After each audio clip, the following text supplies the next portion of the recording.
I think when it comes to automation, it's such a huge topic at the moment, and we could go down a rabbit hole talking about AI all day. Yeah. But I think it always comes back to the same issue, and that it's not a magic bullet.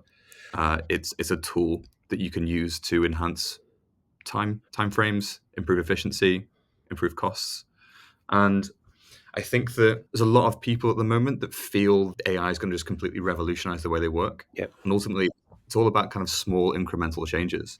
And when it comes to adaptions in particular, it can do a huge amount of the legwork in terms of actually translating content, imagery, messages, whatever else into a specific template.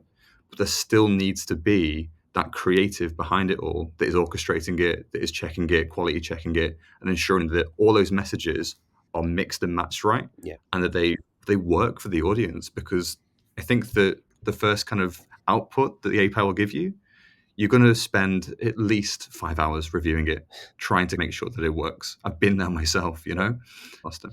Yeah, and I think it's obviously it's very in fashion at the moment, AI and generative AI and how it's impacting across every industry and every sector, from not just marketing but all sorts of different areas. But if we look at production just for a second, because that's really the point about what we're really here today to discuss. AI, as you've said, as we've both said, is useful to really be able to get through a lot of work quickly to start to produce assets. But again, it's about looking at it in a slightly different way. We talk about the world of creative production. A lot of the way that the AI trained adaptation tools work is that the language can become very generic, very lowest common denominator. The imagery can also become very generic and very stock, if you like. And whilst you can pre-program a lot of that in, what you can also lose in that process is that idea of distinctiveness, differentiation. Don't just think about the outputs that the brand or the business are putting into the campaign or the content piece. Think about what the impact's going to have on the audience.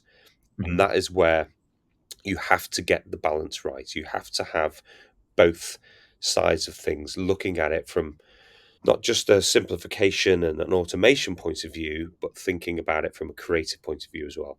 Is this piece of content or this campaign going to actually have the desired impact and response that we want it to?